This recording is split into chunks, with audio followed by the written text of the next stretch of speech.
what drives me in this space at this point is, selfishly, I want my kids to have a good future. I want them to be able to stay here because I like my grandchildren, to play with next, without having to travel 3 hours across the Tasman.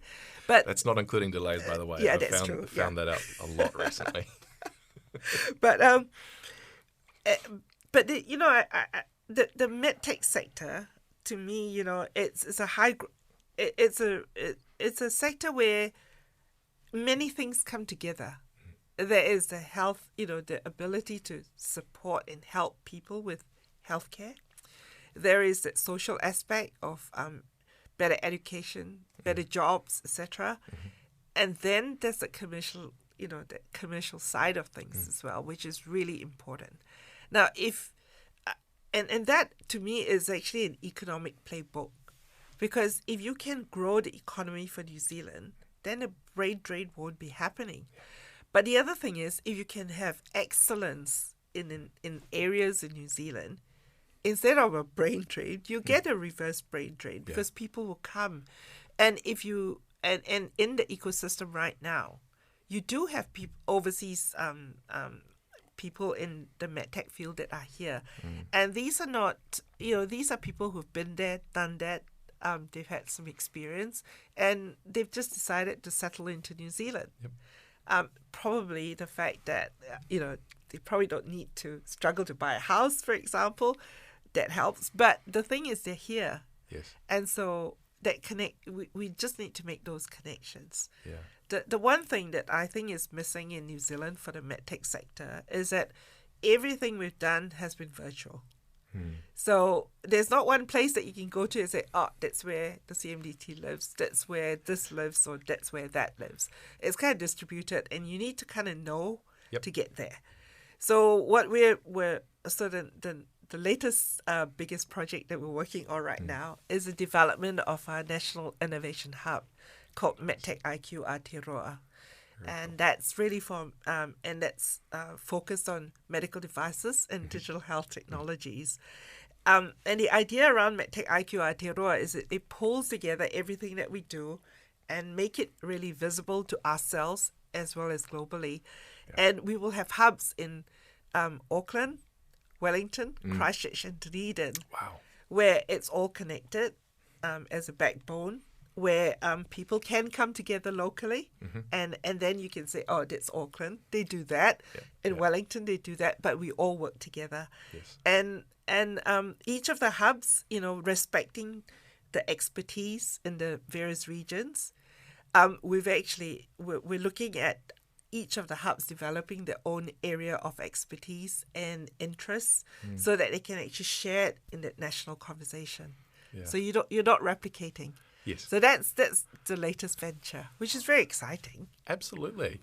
I mean, you raise a good point, because I think we've probably discovered throughout COVID, when we're all billeted to our houses and living very virtually, that it's all well and good, it's all very convenient, but fundamentally we're not virtual beings. We're biological beings that need to see, touch, smell, hear, things. I mean, it's all built into what got us here in the first place. So having a physical place where people are collaborating, learning from each other, building that expertise is going to be immensely valuable, no doubt. Yeah. Very exciting. I mean, part of it is really, to spark new ideas. You need the people to actually have the corridor conversations, to sit down and have a cup of coffee together, and just chat. Definitely. I said to one of my guests, I spent 3 years at home during COVID. It was great for my daughter because she grew up for 3 years seeing me every single day. I'm not so sure that my wife enjoyed me being at home all the time, but that's another conversation. But at the end of the 3 years, you kind of go, oh man, I'm struggling to, put a few good sentences together and make eye contact, because you're not doing it as much and you're not having those interesting conversations. You're not getting inspired by the back of your brain working as you're driving into work, or having those water cooler conversations, or just having a chit chat and getting inspired by other people. I mean, that is fundamentally a human experience, and to take that away long term, not great. No, it's not, because the virtual world is not spontaneous. and good ideas actually come from, as you say, having to rub against each other and actually, have different perspectives. Yeah, of bit life. of friction, bit of intellectual friction, to build capacity. Yeah, so hopefully what MedTech IQ Aotearoa will do is to put us on a global stage and actually, hey, investors out there, multinationals out there who are open for business, do come and play. Yeah. Well, that's interesting. So, you want to be able to attract foreign capital to here and maybe bring some, in-source ideas from outside the company, country, not just within the country. But surely the end goal for a lot of these companies is to eventually, if you want to be on the global stage, you probably can't exclusively stay in New Zealand. I mean, we are quite far away, right? Do they need to? Is there a point where they'll spread their wings and go off to another part of the world? I think that, companies do. You can't stop companies from leaving. And in the MedTech space, you're actually born global from day one, meaning that, think about it, right? I mean, you're not think just about the servicing your market. local community No, as you're not servicing tradesman. just your local, you're not just servicing New Zealand. Our market is too small, right? What we can do is that we can support our market, but we need to look global right from day one. So that's one thing.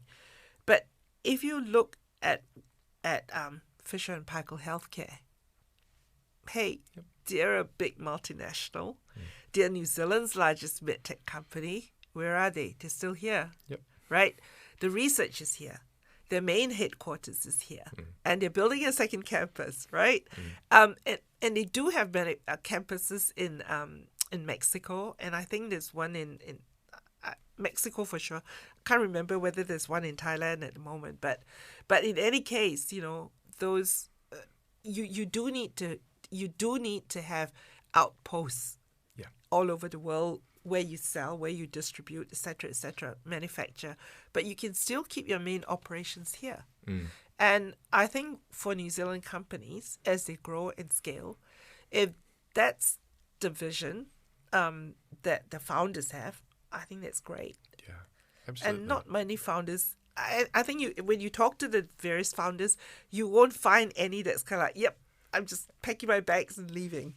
No, I think because with an entrepreneurial spirit, I think maybe is quite closely correlated with a little bit of patriotism.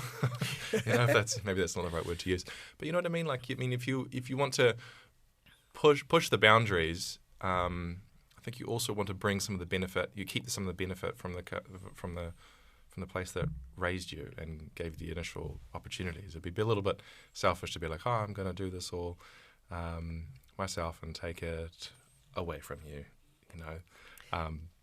Well, I think that the companies that have come out of the universities, for example, a lot of the research that's been commercialized actually comes from a research group that the founder would have belonged to at some point in time, and they would always and if you look at some of them, that relationship is still there.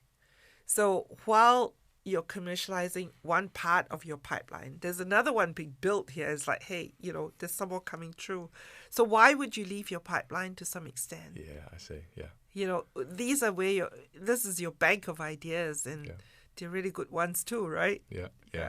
So that relationship, I think, is really important, and I think talking to a lot of the founders that I know, part of it is the research group is here.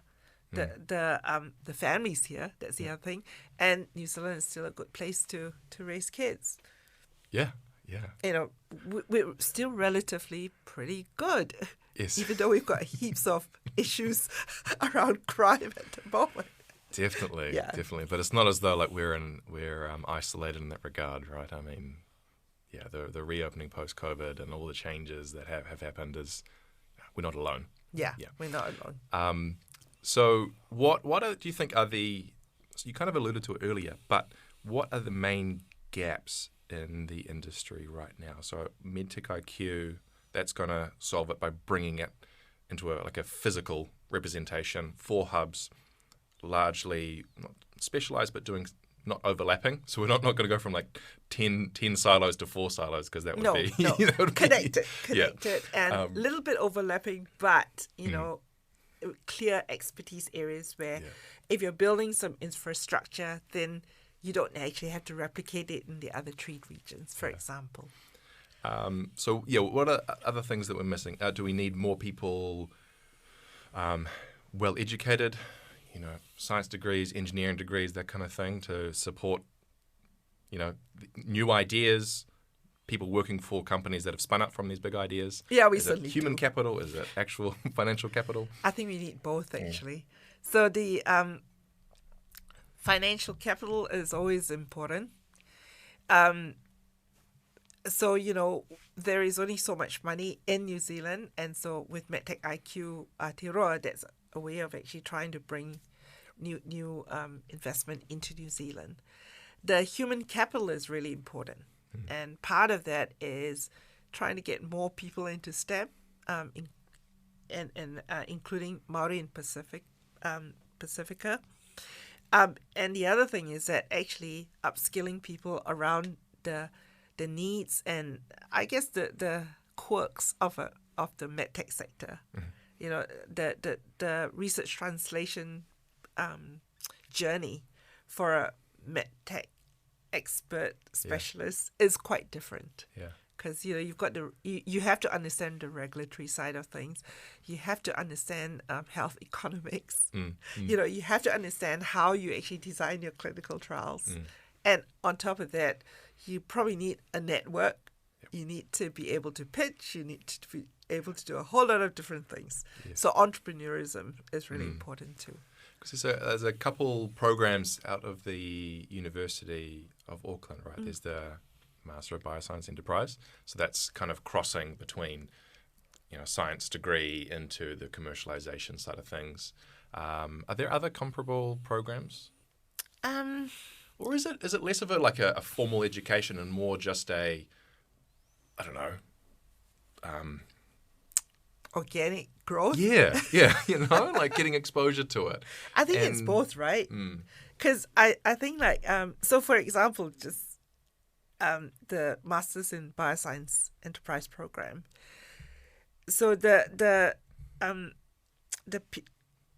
young people that are coming out of it, as you said, there's a cross between a technology-based undergraduate degree and then moving into the commercialization side of things.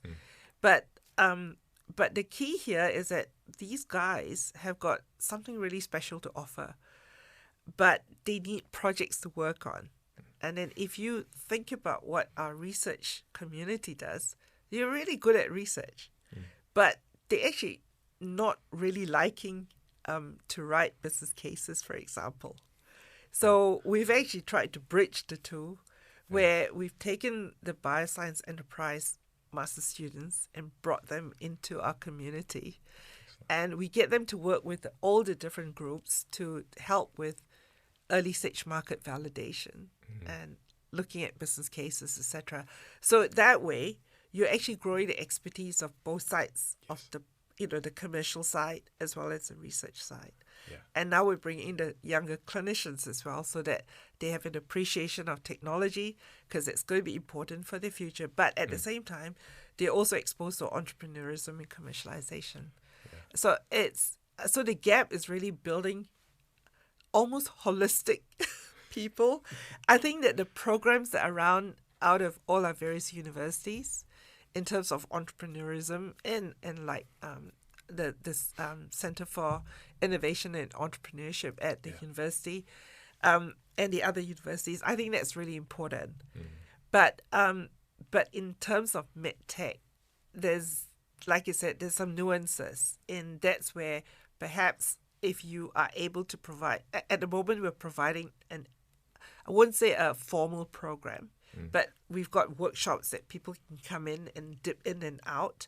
But a lot of it is actually working as interns in companies, and actually learning on the bench, so to speak, and actually understanding whether you even want to be in the space. Yeah, definitely. I did a Master of Bioscience Enterprise many, many moons ago, and I wish there was something like what you have created around the time that I graduated, because I had this fancy education. So glad I did it, but there wasn't an immediate place for me to go because the industry wasn't quite as big as it is now. There wasn't a logical progression. Obviously, that the whole it's all part of the wider framework that has been building for the past 15 years, including the work that you're doing, obviously. So it's great to see that there is that logical progression. You do a science degree, for example. Oh, I don't particularly want to be a benchtop science. Maybe I'll do a master's. Okay, give that a go. Or I'll do a postgraduate diploma. Figure out, the commercial side's interesting, but I do like a little bit of the technology side or the research side. Put the two together and there's a logical progression. Fantastic. Because I know a lot of people in my cohort up and left. They just took their fancy educations that cost a bunch and, went elsewhere. So it's great that now there is a bit more of a logical progression for these people that have great education, want to do something more entrepreneurial, and there's the framework there and the ecosystem there. It's awesome.